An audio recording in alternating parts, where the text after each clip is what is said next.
Donovan, and we'll just get going in just a second here with Get Your Podcast Out There, publishing tips and tricks. Just as a note, when we get to the Q&A portion of this seminar, we will be fielding all our Q&A questions in our Discord server. If you are a ticket holder, you should have a link to that. Some people's links expired. I sent out an updated link that you should have by email. If you do not have access to the Discord in any way and you're a ticket holder, say so in the Twitch chat, and our Lord of the Board, Brad, will send you the link. So we're just going to make sure that we get everyone on board here, and we'll get started in just a minute. And I will sit here, enjoying solidarity, I guess. Solitary, being alone. I have 3 screens around me with a bunch of notes, just know that. So if you see me look away, that's what I'm doing. And we'll get going in just a minute here.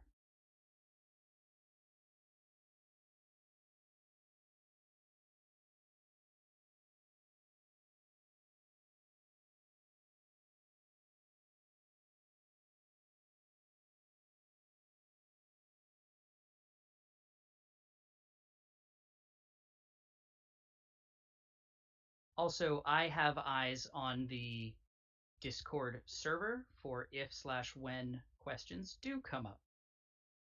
I will answer relevant ones that I see live with the seminar. Otherwise, I'll hold most questions till the Q&A section. That is the plan. Give it just one more second, and I will get going.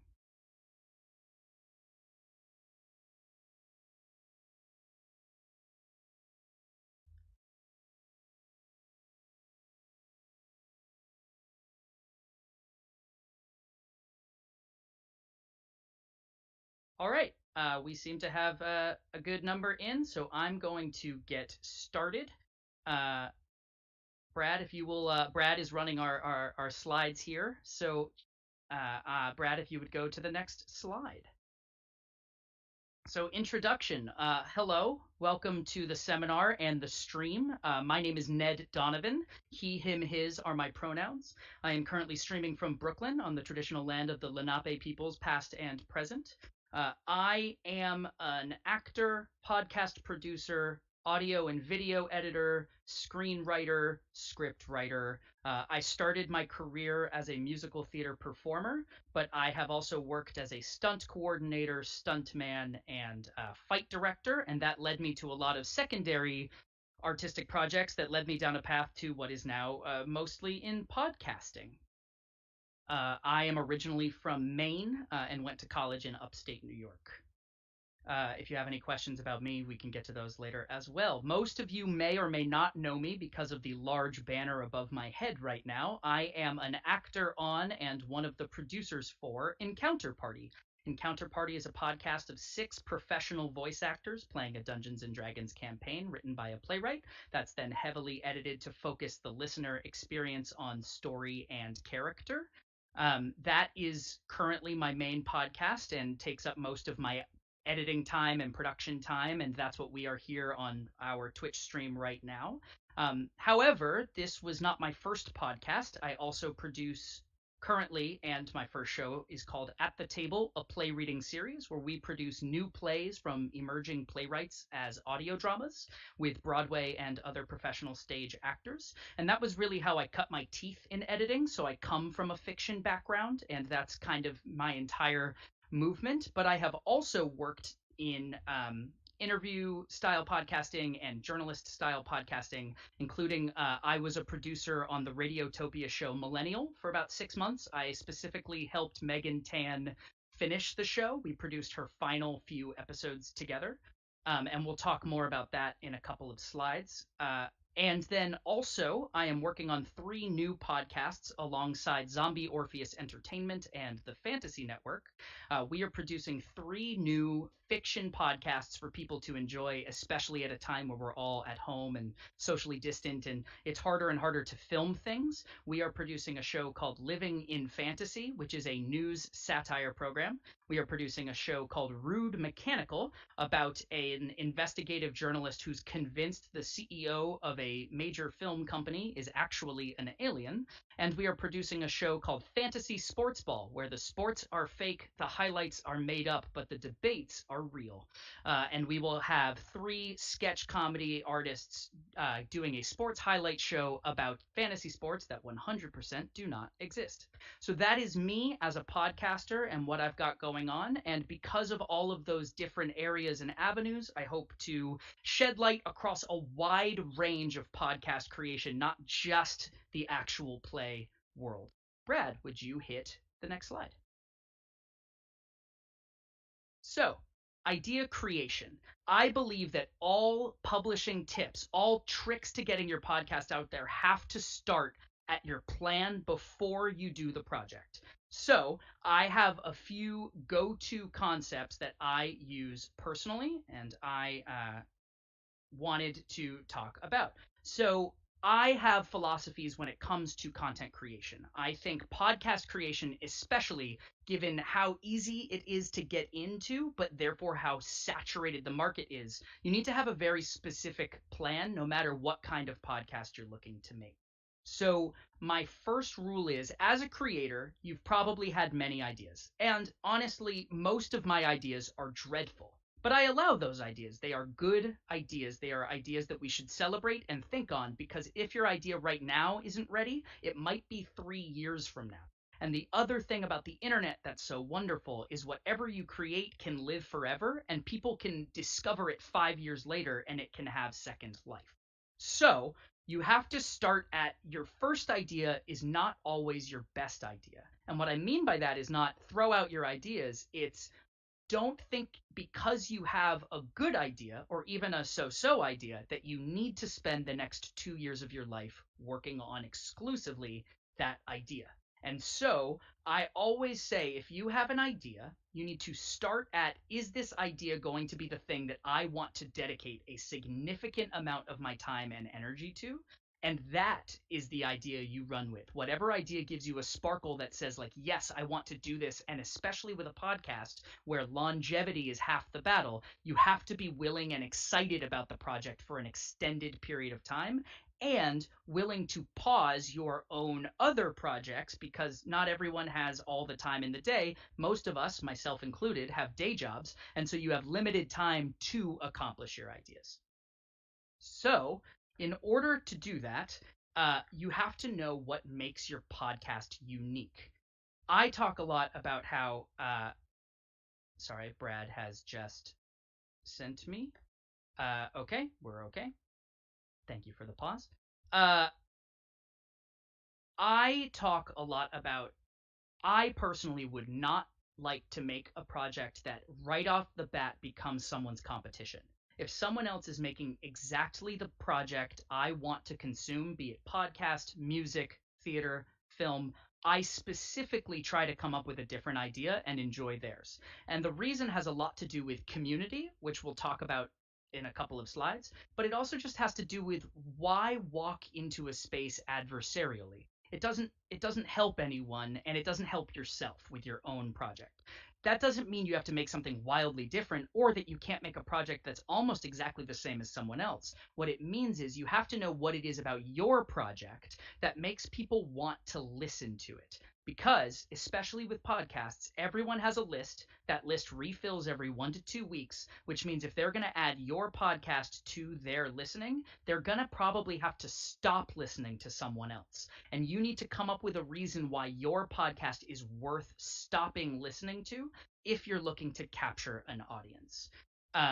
So you need to also kind of look around and say, what are my ideas? Can this idea that I've had, maybe it's not as unique as I want. What if I twist it? What if I bring in a new co-host, Ned, co-host? How can I look at this idea and adjust it to be relevant to everyone? By the way, I talk fast. It's a lot of information. I will give everyone my notes later. They're a little stream of consciousness, so I'll clean them up and then I'll post them to the Discord server afterwards. So the last thing is, I think at all times for me, all of my most successful projects have at least one other equally invested collaborator or My least successful projects have no other collaborators. When I am stuck in my own echo chamber of idea, I have no one to kind of gauge my ideas against, and my projects suffer for it. And I don't realize it until I watch people consuming it and reacting. In my mind, every good project needs at least one other person who cares about it as much as you do. So surrounding yourself with good collaborators is vital to this process. How do you find good collaborators? Well, honestly, it depends on where you come from. Not like geographically, but in terms of your personal background. I was very fortunate to start my career in musical theater performance, and I spent a lot of time with composers and audio technicians and people like that were able to show me the ropes but also work with me on my projects. I'm very fortunate to come from a community of artistic engineers and things like that, so I was able to turn to that community in order to solve my initial problems with a podcast. Most people are not as fortunate as I am for that, and so for me, I work very hard to look for new collaborators online and friends of friends. So, for instance, if you know someone who talks about how their friend really wants to start a podcast and their friend doesn't have an idea for what that podcast is, that friend could very quickly become your best collaborator. 1 second. Someone is in the wrong channel.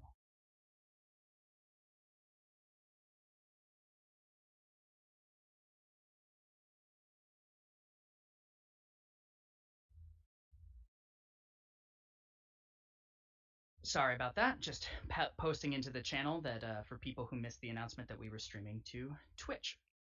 So to look for a good collaborator, again, it has to do with who's willing to put in the time and the energy along with you, and who do you want to spend your time with? In many ways, it's a job interview, but as I always say, a job interview is someone really asking, do I want to spend 40 plus hours of my week with you? Uh, 40 plus hours of my week spending time with you, and therefore, how can we work together? So after you surround yourself with good collaborators, you will probably get your idea solidified, which means it's time to pick the project's intent. This is very important. There are no wrong answers to your intent. You don't have to have a goal of 10 million listeners, and you don't have to have a goal of get featured on a major podcast network, and you don't have to have a goal. You can have whatever you want as your intent. So it starts with who is your intended audience. For instance, in Counterparty, there are a lot of D&D actual play shows. We love the community, and we spend a lot of time in the community, and we knew if we were going to add another voice to this vibrant community, we needed to be able to come in and realistically say, we don't want you to stop listening to anyone else, but consider adding us as well, and let audiences make their choices. To that end, our intended audience was D&D people, but frankly, our show takes place inside the Magic the Gathering realm of Ravnica, and our show is heavily edited to get as close to feeling like an audio drama as possible while maintaining that improv live nature of Dungeons and Dragons-ness. So our intended audience was D&D people, but also people who love epic fantasy and people who love Magic the Gathering. Many of our top fans are people who've never listened to an actual play before, but love Ravnica, and that's how they found us. So you have to know who your intended audience is, and you have to aggressively create your content for them, because they are what will drive you to the next stage of success. Once you have your audience picked, next you pick up what's your intended goal for the podcast, because it wildly changes your approach. For instance, here are 5 goals that I have made projects with in mind. 1, learn and develop my skills. Many of my early projects were designed to finish so I could learn from their execution to my next project. I became a professional podcaster. I became a professional filmmaker because I don't want to say non-professional, but I made personally run podcasts and films and albums that were all designed to teach me and to be pushed aside and moved on to my next project. So if your goal is to learn and develop your skills, great. It can also just be a hobby and for fun. I have a bunch of projects that I have no intention of being professional achievements. They're just things I love and enjoy. And because of that, I care a little less about their success. My goal with that podcast is be as proud of every episode as I humanly possibly can, or be as proud as what we're achieving despite problems with the projects or the execution. So hobby fun is a great one. Next one, a lot of people, especially in the business world, are making podcasts for self promotion and brand building. These are wonderful tools, but they are building on your own personality. The content of your podcast matters less than you as the host, or you as the interviewer, or you as the writer who is building the stories up that you tell by guests on your podcast. So it's very important, if you're looking to do self promotion and brand building, that you know who your audience is and you know why your audience should look to you as a professional. Maybe your goal is just audience building. For instance, there are quite a few live stream actual plays that use their podcast to try and capture new viewers for their Twitch streams. Audience building is a completely different method of content creation because you need to make the most pretty package possible that everyone wants to listen to. For instance, if you run a 4-hour live stream, but you want to use a podcast to drive people to join you, maybe you're just creating a podcast of the best 10 minutes of every stream, or highlight reels, or really fun side information that people can enjoy. And then if they want to learn more, they go to your stream. It's important that if audience building is your goal, and therefore the content doesn't particularly matter towards the goal, then you have to plan your content in such a way that as many people as possible are going to find your content. Whether or not they engage with it is up to them, but you need the maximum amount of people to discover your content. The last one that I have done is gateway to another project. I have many projects that I have no more development on. I have moved on because they either hit as far as I could get them on the limited budgets I had access to, and it wasn't worth it to me to go try and crowdfund or pitch to network because either the project was too niche or I didn't think it had enough of a fan base to justify the move. So if your goal is gain enough experience on my resume so that I can get onto this other project, congratulations. That's a very important goal. It often ties in with learn, develop skills. But if you are building your own brand to get something else, you have a very different approach than if you came in looking to make a fiction podcast or an interview podcast. They're all drastically different intentions. The decisions you make in pre-production, in writing, in producing the show, and in release have to all tie back to this intent. This intent statement, this idea of what am I trying to do with my content, especially a new show, has to drive all creative decisions because it makes your package so much more tight and successful. So that is to me like I have a piece of paper in my room, not here in my office, but in my actual room, where I have written down the intents of every project. And when I need to make new ideas, I refer to it. And if the decision I'm trying to make moves away, then I need to decide if my content's intent has changed or if the idea I've come up with is a bad one towards my goal.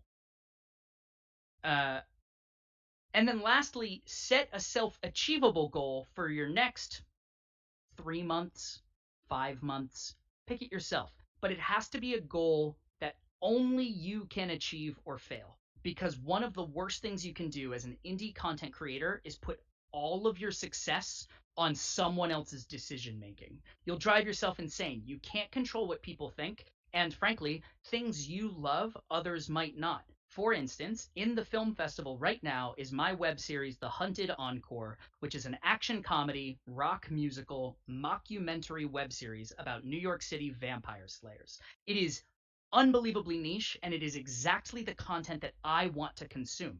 People who find it love it, but it doesn't have a mass market appeal. That's why we made it so small. And so, that the goals you set have to be achievable for you. With the Hunted Encore, my goal was to make a piece of content that's exactly like I wanted to consume that I had never seen anywhere else. That was the goal, and we achieved it. Whether or not we found audience success was irrelevant to my happiness with that first season that we produced. So your goals can be something like consistently release episodes for 2 straight months. If you're releasing weekly, that's 8 episodes or more, depending on if you follow some of my later advice. It can also be release an episode in the next 6 months that you feel is perfect. Why is that a great goal? If you are looking to go to a new project someday, the moment you find a perfect confluence of all of your talents and wants and needs, you've now found a formula you can apply to new things, which means if you're making a new podcast or you want to re-edit your old episodes, you now have the roadmap to a much more successful project. Another goal could be reduce the amount of time it takes you to edit an episode by 50%. This was my goal on Encounter Party Season 1. Encounter Party Season 1, we had these grand ideas and wants and needs, but the first season took so much of my editing time, which, if we want to talk more about that, on Sunday I am running a seminar on how I edit Encounter Party. Please come back. But so for me, it was, can I reduce my editing time by half? And Encounter Party Season 2 succeeded on that goal, and I think I got the process about as streamlined as possible. And it was a confluence of better editing knowledge and better planning when we went into the studio to record. The last thing that some people often use as a goal is like how to, you want to make a podcast that you know makes a community you care about happy. This is a good goal. It relies on other people, but it's a thing. If you're part of the community and it makes you happy, congratulations, you're a step ahead on this process. So self-achievable goals that you get to define allow you that space to succeed. Brad, would you hit the next slide? So your first episode is done. What happens now? So the first thing I'm going to recommend is get your social media set up. Social media is an annoying place. I have worked professionally as a social media manager for business for a long time. I manage a good amount of the Encounter Party social media and the social medias for my production company, Charging Moose Media. My production company with Brian, my co-producer on Encounter Party, Play Plus One. We don't have social media accounts yet, but stay tuned. And they can be frustrating and annoying and take up a lot of time. And they are also, without question, the best way you have to connect to an individual person who wants to listen to your podcast. Social media gets you everything. Now, that being said, many shows suffer from what I call platform fatigue. They fall into too many social media accounts, and in doing so, they can't remember to update them all, or they're using a social network manager tool, for instance, Hootsuite or Hello Woofy is what I use personally. Uh, and because of that, they can't get to every avenue, and so they have trouble remembering, oh, I updated X, but I missed Y, or whatever. So the first thing you have to decide is what social media platforms serve you and your podcast best. For me, I am a Facebook user. A lot of people are moving away from it, but I personally use it. We have an Encounter Party Facebook group that is one of our most active places for our fans, and it allows me very quick access to a repository of posts that aren't, say, Twitter conversations or quick thoughts, but announcements and updates and things like that that I can link to that are very consolidated. So we use Facebook really for that. Is just a laundry list of mini press releases is how we use Facebook. Twitter, however, is where we mostly engage with our fans who aren't in our Facebook group. We tweet directly with people. We have full conversations. We go out into the Twitter community and look at other people's feeds and enjoy what they're posting. Twitter, at least in our world as an actual play podcast, has been the most useful for finding listeners and getting to know other people making this, because through my journey of listening to other people's podcasts, I'm also able to say, like, ooh, I love how they do X. What if we applied it? Or what a cool thing that doesn't apply to my show. So Twitter is the method we use for fast interaction in just really quick conversation. Encounter Party has an Instagram. We are very fortunate that our producer Brian, who you may have seen drawing right before this or immediately after this, is doing a seminar on writing an adventure for entertainment, so stay tuned. He's a master at this. Brian is a professional artist, and so he makes incredible character sketches and concept art for our show, and we use Instagram to put a lot of that out. We're also putting up screenshots of charts that we have made it onto, or analytics that are really exciting, or reviews from listeners. Instagram is not a great place to engage with your audience, but it's a great place to give your audience a very visual medium of um, of content so that your fans have something to look at when they're listening to the show and picturing characters in the world around you. Our Instagram, however, is less active than our Twitter because, again, we're an audio based format. You know, my web series, I can post stills and trailers and clips. You don't get that same kind of engagement on Instagram. So our Instagram is a little less active than others, whereas some podcasts lean into posting clips, really engaging their fans in the short form on Instagram. So it, again, has to do with what will serve you best. We recently joined the Cast Junkie Discord server. By the way, highly recommend you come and hang out with us. The Discord server is for podcasters and podcast fans to find shows they love, interact with podcasters, interact with other fans, and really get to know the creators behind things. Our Discord and our Facebook group are the primary way we interact directly one-on-one as content creators with our fans. So Discord is another option, not necessarily social media, but a very important tool. The next thing is find the people on social media you want to emulate, you hope to be someday. And yes, I want to be Matt Mercer. Like, I want to be Laura Bailey. I can follow those people and try to emulate them, but a lot of what they're emulating is just larger than I am.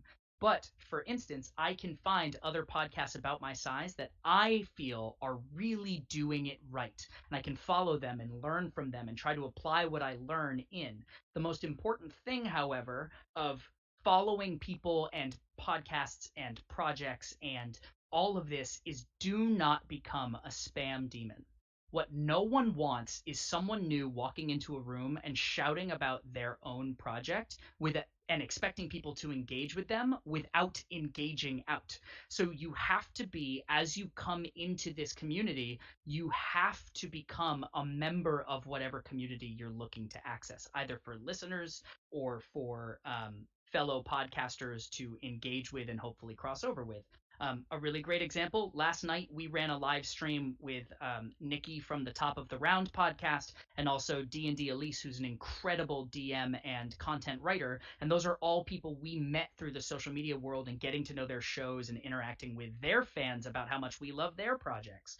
So you have to be a good community member when you start to emulate these very successful thought leaders and people. You have to really make sure that you're not walking into spaces that make other people comfortable and loudly trying to claim them for your own, because beyond that, that's just terrible practice in life as a human.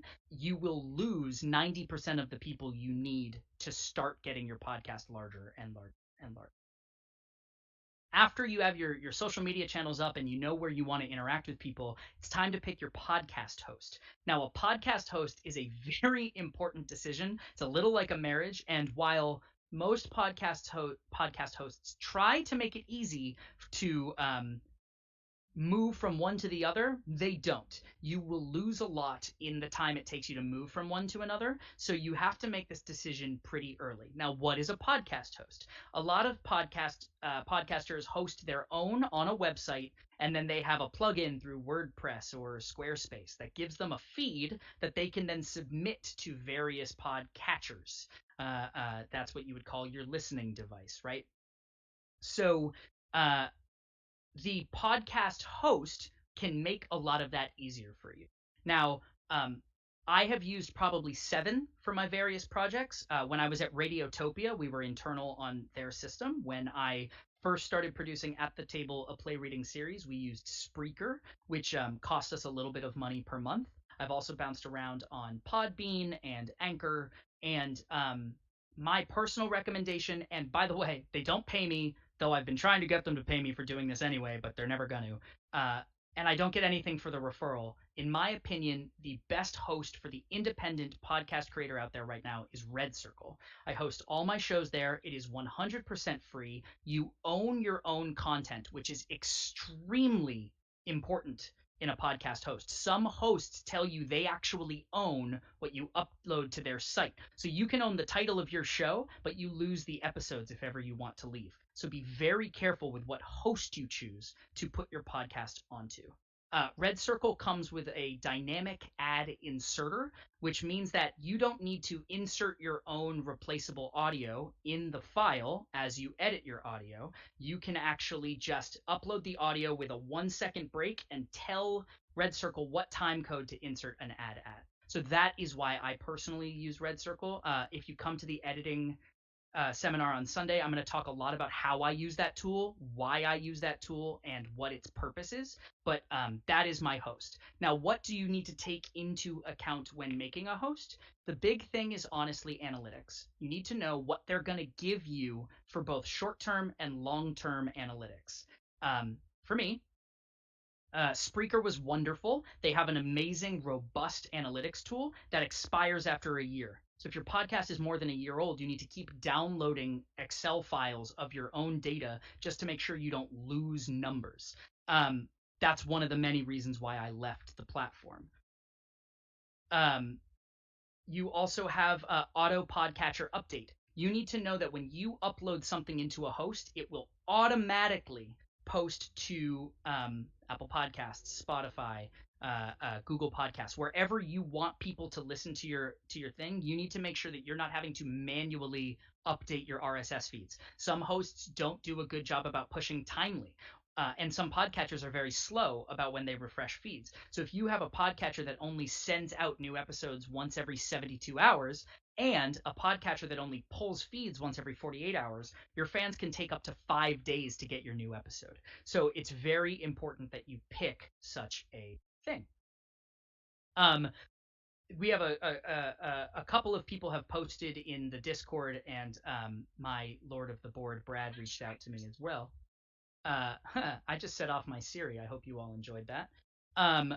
So Amazon AWS, as Nick, him in the Discord mentions, he tried to self-host through AWS. It got to be more expensive than using a host service. That's correct. A lot of phenomenal options start so cheap, but as soon as you have 30 episodes, you're now asking to pay for more and more and more server space. Most hosts that are dedicated podcast hosts don't charge you for those kind of limits. I believe Spreaker does. I could be wrong. I never hit the limit, so I don't know.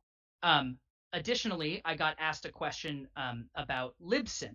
I have never used Libsyn because, and I say this with all the love in my heart for if Libsyn is watching, please don't hate me or kick me off your platform if someday I use you. Libsyn is a podcast host that is the industry standard. It was one of the first podcast hosts, which is a very important thing in the creation of this community. However, it also, in my opinion, is the least robust, the most rudimentary, and the worst looking out there on the internet. And so what ends up happening is Libsyn makes you a podcast page that I find visually less interesting than either making your own website or most of the other podcast hosts that are newer and a little bit more streamlined. So that's why I have not been a big Libsyn person, but they do accomplish all the features you need. Now, some people want to have access to advertising. A lot of hosts now are creating systems where you can add dynamically inserted ads that they vet and insert, and then they'll pay you out of that.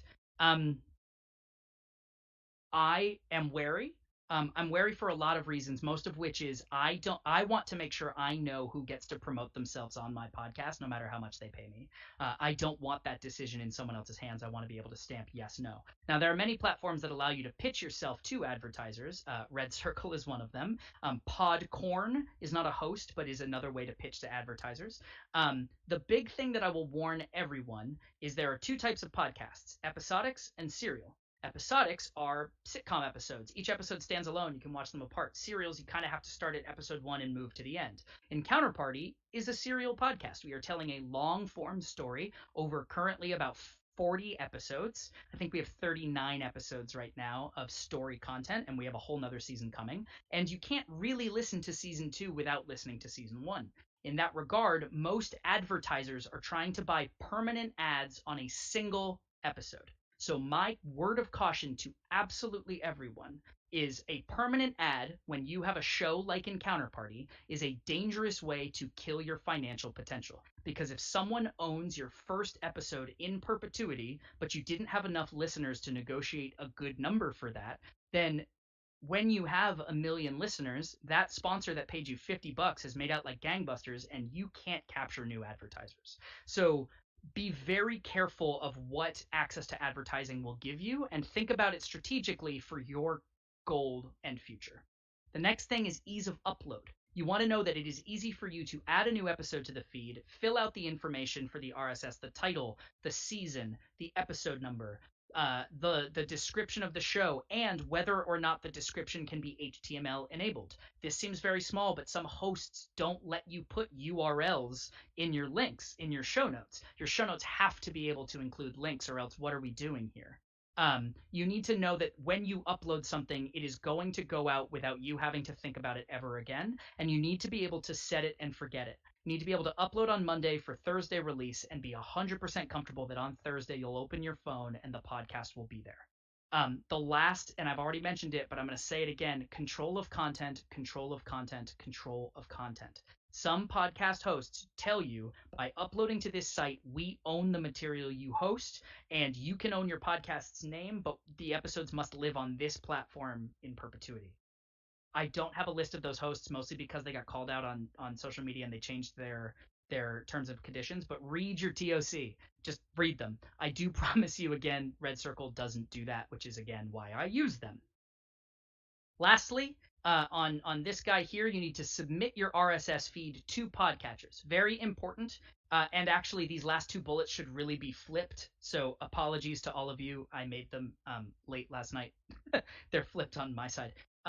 You need to, so we're gonna flip them. Make 2 more episodes. You should really release 2 to 3 episodes your first day, because if someone listens to your first 15-minute episode and they like it, they may not subscribe for next week, but if they have 3 episodes to consume, they may add a subscription that allows them to get next week's episode. You want to release with a little bit of backlog so that everyone can understand what your podcast is if they find you in the first 48 hours.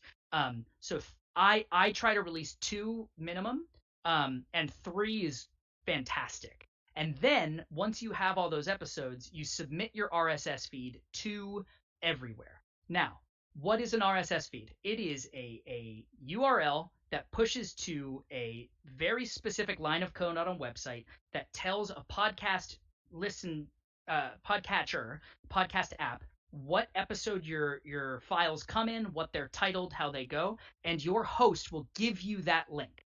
So when you upload to, say, Red Circle, they can automatically submit you for some places, but other places require you to manually submit. Spotify, I believe, is changing that practice, but it used to be you had to manually submit to Spotify. Google Podcasts is the same. Pandora is the same. On each of those, you will need to fill out a form and give them your RSS link that is provided by your podcast host. So once you've done all of that, congratulations, you've got first episode done, you've made your 1 to 2 more episodes, you've submitted your RSS feed, your social media is up and running. Brad, next slide. Your podcast is launched. You've submitted it everywhere. It can take up to 2 weeks to appear on some podcast hosts for the first time. Podcatchers for the first time. What happens now? This is very important, because the hardest part about an idea, and especially a podcast, is committing to it 6 months from now, especially if your goal was grow my audience and your audience is still only 15 to 20 people. That can be very, very, very heartbreaking if your intent and your goals rely on other people to get there, and it can be hard to decide why to continue. The most important thing for me when considering your podcast is launched is be consistent, and therefore set a conservative release schedule. This is funny coming from me. Brian, our co-producer, is probably laughing. Encounterparty releases weekly when we release, and you can find on Sunday at our seminars, our specific way of recording Encounterparty is pretty intense. We record an entire season in 5 to 8 days. And so our release schedule is weekly, but I spend 3 to 6 months editing an entire season, and we don't start releasing episodes until I have almost half of a season finished. And so that is the way that I do it, is I have things in the bank that mean that if I'm late on editing an episode, that's fine, because I still have 6 more weeks until it's my time to release that episode. So I give myself that buffer. A conservative release schedule means that you almost never have to go to your fans and say, I'm so sorry, we're not ready. We might release next week. In fact, because of Gen Con, I actually did this on one of my other podcasts, At the Table, a play reading series. About an hour ago, my co-host, Rachel Flynn, posted to Twitter and Facebook, "So sorry, guys, we don't have a release for you today. We release every Friday, but my backlog is not caught up, and there's no chance I could do it because I'm here with you all." So that is a fault of me as an editor, and you can avoid that by having a more conservative release schedule than we committed to, releasing every other week. Gives you twice as much time to edit. Things like that can really help you. Some shows such as John Green's The Anthropocene Reviewed will give you they give you an episode a month, right? And that's, hard to hold on to a fan base unless you're John Green. But if you can figure out a way to get your fans to come back every month, a month gives you a great amount of time to perfect an episode. So, remember how earlier I said follow thought leaders? Now we're adding goal guests to the list. On an actual play like Encounter Party, you don't really get to have guests, right? We record, like I said, an entire thing in a week, and so we don't know even what our episodes are going to be when we're recording, and more to the point, we wouldn't know how to incorporate a guest because it would be kind of ad hoc, and we don't know when to invite them. It doesn't really work.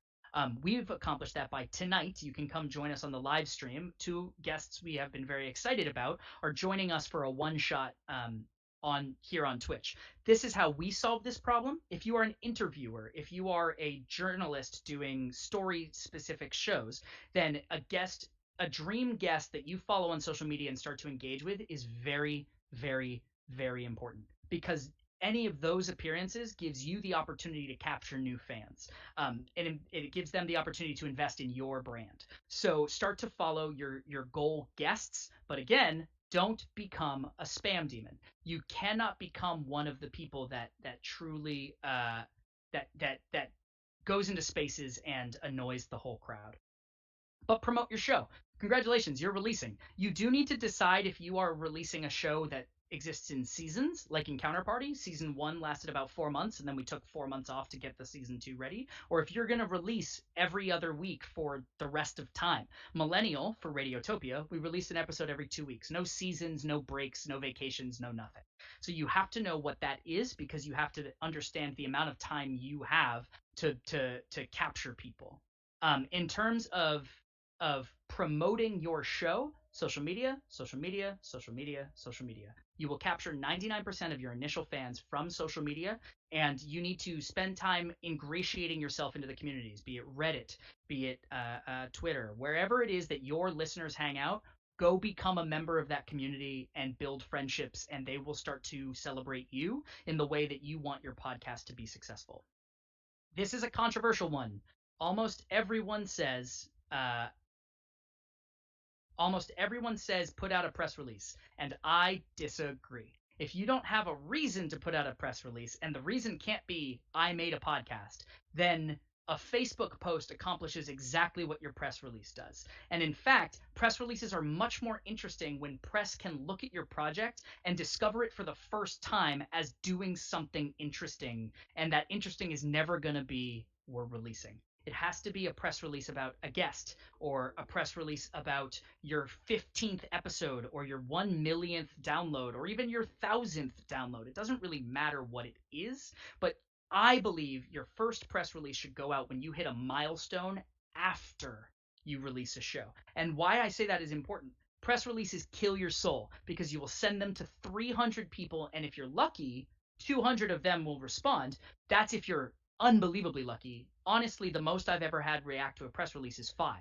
And so I spend all this time looking up people, reaching out to people for nothing. And an early stage of a project, that can be enough to convince me no one likes me. So don't do the press release game. It's just not worth the heartache or the time it takes away from going directly to your listeners. Because a press release is really a hope that you can go out to a wider amount of listeners, but you might as well capture every listener you're able to on your own before it's time to turn to the press.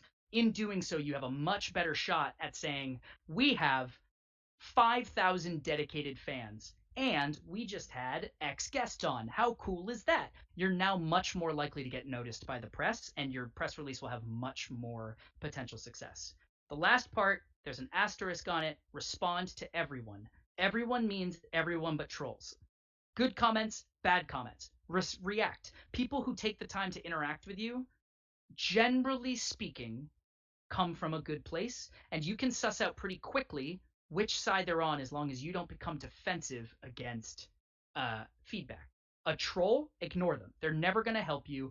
Report them if they're being belittling or offensive or coming after anyone for any reason, especially a fan. Protect your fans.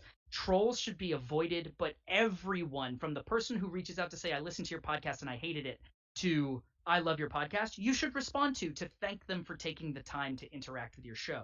You can build goodwill. If someone hates your show, but they have a good interaction with you as a creator, congratulations. They'll find out their friend likes what your show's about, and they'll tell their friend that, like, I didn't like this show, but I think it's right up your alley. Like, you have better opportunity if you respond to everyone. But people who are looking for a fight should be ignored. Don't engage because you never come out looking well. Your fans will come to your defense if they can, and if not, report them and move on.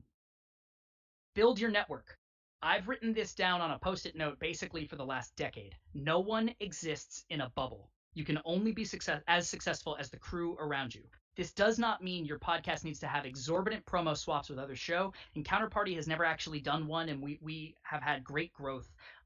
It means find the community of listeners and become a good member of that community. Many listeners also make podcasts. The barrier to entry is low. Everyone's looking to learn. People love the medium, especially in the D&D podcast world and the fiction podcast world. The consumers and the creators are often a circle in the Venn diagram. So you have to be good to everyone and get to know everyone and celebrate their wins. Their wins are your wins someday, hopefully, because if they convert 10 people who'd never listened to an actual play podcast before, and after that person finishes your friend's show, they go looking for more, congratulations, you get to be on that list. So be a good member of the community, build your network. If some people form podcast networks, I have mixed feelings on the concept, but I've seen it work and I've seen it fail. But that is a way to build a network. It's a way to communally promote everyone's work together. That is a potentially good option. What's most important is you can't come into a group of podcast makers and scream, listen to me, because people have to be convinced. This relates back to the unique idea. So do not be a bad community member. Brad, next slide. What now? Continue your consistency. It is important to it is vastly important that your consistency maintain forever. One of the reasons Encounterparty doesn't announce when we're releasing our next season is because the editing time varies drastically based on what happens in the room. We just don't know. We have hope goals, and once we know, we will tell you. But we will, once we start releasing a season, we will release weekly from the start of the season to the end of the season. We can promise you that. Your consistency is everything to your fans, and so you need to commit yourself to that. Next, it honestly depends on your original goal. So refer back. You're 10 episodes in. Congratulations. Take a look back. See how you did. Did you achieve your goal? Was your goal hit X amount of whatever in 10 episodes? Like, what was your goal? Did you pull it off? If you did, congratulations, you did it. I'm so proud of you. If you didn't, congratulations, you did it. I'm so proud of you. This is not your metric for success or failure. This is the metric for what do I do now? You either say, I didn't hit it, so I'm going to keep going, or you say, man, I nailed it. And now we get to my number one lesson to a lot of people that is not meant to be as rude as some people tell me it is. It might be time to start a new podcast. If your goal was to learn, if your goal was to hone your skills, then your first episodes probably aren't the level you are now. And they're not at the level you want to be, but almost everyone will engage with your show by listening to the first episode. So you can mitigate this by going back and re-editing and remixing all your old episodes, but now you have a problem with consistency because you're doing twice as much work. That is very hard to keep up, especially if you have a large backlog. But if you say, we did it, you put out a note saying, this has been a blast, thank you all for joining. I have started a new show that does X, Y, or Z, built on my successes here. You can find me at this feed. And now they have 3 episodes to listen to that are tight and polished and nailing it the way that you have learned over your first podcast project. This is a better future project. And that doesn't mean your first project was bad. It just comes down to, was your goal to grow? If your goal was to learn and your new goal isn't to learn, then why are we still here? If your goal was to have a show that lasts 5 years, then you can put in notes, either with a dynamically inserted piece of audio or not. hey all, I'm working on a new piece, or these first episodes aren't what I want, but I'm leaving them up for posterity. If you want to hear the way I wish the show sounded, skip to episode 27. You're more than welcome to do that. But it is fine if your first idea goes away. Again, your first idea is not always your best. It's just not. It's the thing that gets your creative juices going so that you can think of new ideas in the future. It's okay to move on to a new project. You don't need to feel bad about it, and people will love you for taking care of yourself in your creative journey. I will say, if you're keeping going, do try to go back and make sure your old audio is up to snuff. Replace it if you can. If you're in between seasons, remix old episodes. We recently remixed the very first episode of Encounter Party. It is night and day better than it used to be, and we are aware that some of our old episodes aren't at the level we want. We're so happy people are hanging on through them, but we are working on going back and fixing that over time. So now, are you continuing? Set a new goal. Now you can start to put stakes externally. Your goals, because you now know you can do it on your own with no one's help but your own, you can now start to say, I want to triple my listener count. I want one press network to interview me. Whatever your goal is over the next 6 months, it's time to start looking farther along, and it starts with what excites you about the project. With Encounter Party, I am an actor, and I have been playing D&D my entire life. My goal with Encounter Party is to fill myself as an actor and tell stories for everyone around. So that is what I lean into when I make the decisions for me personally. As a producer, our goal for Encounter Party is get our story to more and more and more audience. We have great reviews, we have great ratings, we have phenomenal listener engagement. People really enjoy the story we're telling, and it's my goal to keep growing a wider net rather than just focusing down on the fans I've already found. Explore the community. The community is everything. Get to know it more. Become someone that the community turns to. Really kind of figure out your place in this space, and you can grow later, but are you ready to move on? Don't leave behind people who helped you get where you are today. Be a community member, whatever that means to you. Look for listeners, but also start looking for guest opportunities. Now it might be time, if your show is capturing an audience and you're looking for someone else, you can guest on each other's shows, you can swap an episode, you can do things to start trying to cast your net a little wider. But the most important thing is always look for potential listeners.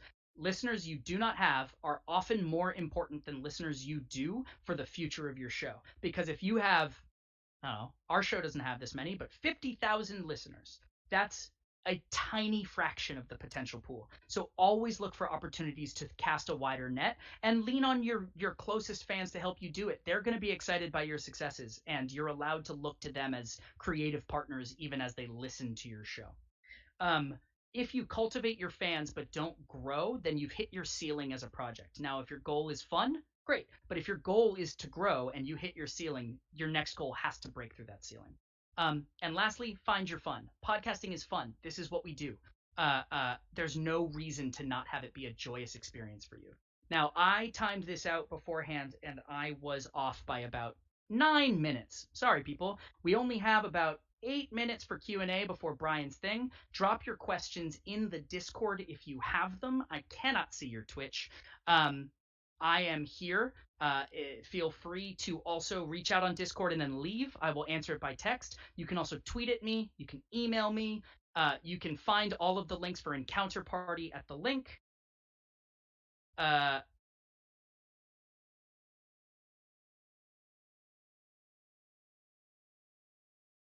Yeah, I'm here, but I just lost everything. We got another 7 minutes, man. Oh, hi, friends. I just lost it. I'm so sorry.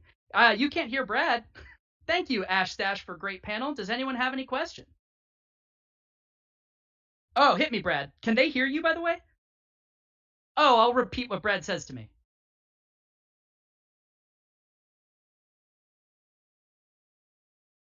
Does weekly generate better viewership than bi-weekly? In D&D, sure. We chose weekly because, frankly, for us, when people play D&D, they want to sit down with their friends weekly, and we want to feel like their home table. So we release weekly for that reason. Does it matter? No. And if you're not going to be able to hit weekly consistency, then 112% go bi-weekly. It is much more important that you hit a schedule than it is that you release every week.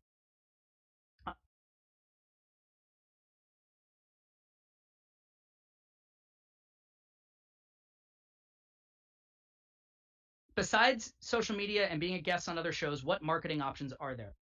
Depends. Conventions. This is great marketing. I'm so happy to share what I know with you all. I hope a bunch of you listen to Encounter Party. I also would recommend um, personal outreach. It is much, if you post to Facebook and no one engages, it's because people are exhausted by scrolling. If you Facebook message a friend you are 100% sure will like your content and say, please try this, and if you like it, tell 20 of your friends, you have done a much better way of getting out there. So personal outreach, personal outreach, personal outreach is huge in my world. Uh, Finding creative ways of promoting. Reddit is obviously huge, but you need other people to kind of do it for you. Once you have 10 fans, you can mobilize them to find you 100.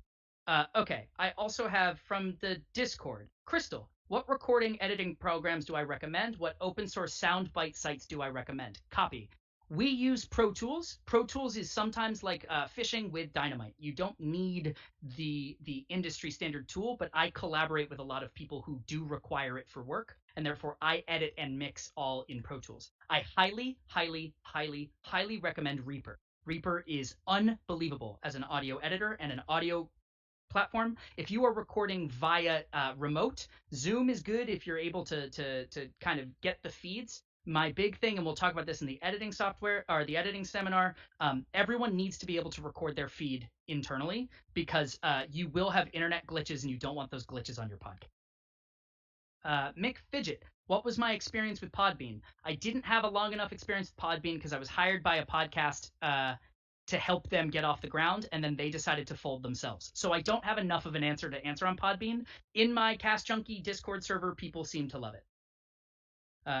Ashstash says her movie podcast does it bi-weekly, and they found weekly actually lost listeners. So let that be an answer to the earlier question. What else do I got here? Pezro79, if you are recording things for YouTube, is there any reason you cannot use that audio as a podcast? 112% no. Caveat. A lot of things happen visually that aren't interesting to listen to. I always recommend if you are recording a live stream, don't just release the audio, edit it, cut it down, fix it up to be good audio. The best thing you can do is make sure your content is best set up for the most places. The show we're working on for Isla Brea, which is the new Encounter Party campaign, is going to be both video and audio, but we will make sure it is optimized for both. Luft, how exactly do you do conventions? It's a podcast after all, recording in loco. We were at C2E2. We are currently at Gen Con. We had a bunch of other conventions lined up for the year. And the short answer is you have to build a connection base that invites you to conventions. How do we do them if you're a podcaster? Well, if you're looking for guests and you have a good remote rig like a Zoom H6 or something like that, you can get really good, clear audio from a convention floor, and you can do entire podcast episodes from a convention. What's great about that is next year, if people listened to your show, you'll start to have people asking you about if you're coming to the convention. If you can't find a collaborator, is a solo podcast doable? Yes, 112%. The only thing about a collaborator is someone to bounce ideas off. If you're going to do a solo show, make sure you have a very good peer review system. People who will listen to your show, read your scripts, things like that. If you're only doing it and you are your own critic, you will either make something that is far too long or far too self-indulgent. A collaborator or just a bunch of people you trust to give you honest feedback is a requirement in my opinion. Open source soundbite intro music sites and such. Freesound.org, if you credit people, is very good. They're often through Creative Commons attribution licenses. I'm sorry? Kevin MacLeod of Incompetech does most of our music for Encounter Party. Kevin MacLeod's music is royalty free so long as you credit him, and he's also available for hire. The same is true of Alexander Nakarada of Serpent Sound Studios. Serpent Sound Studios is the creator of our theme song that I think is super boss. For music, Google royalty-free music, and you'll start to find the right stuff. Let's see what else here. I think that's everyone, and I think we're at time. If you have more questions, drop them in the feed, ping me on Twitter, ping me on email. I am very available, and I love to interact with people. Join our Discord server, and I will answer all questions in the Discord over the course of the weekend. Thank you so much for your time, and I look forward to interacting with you. Happy Gen Con, everyone.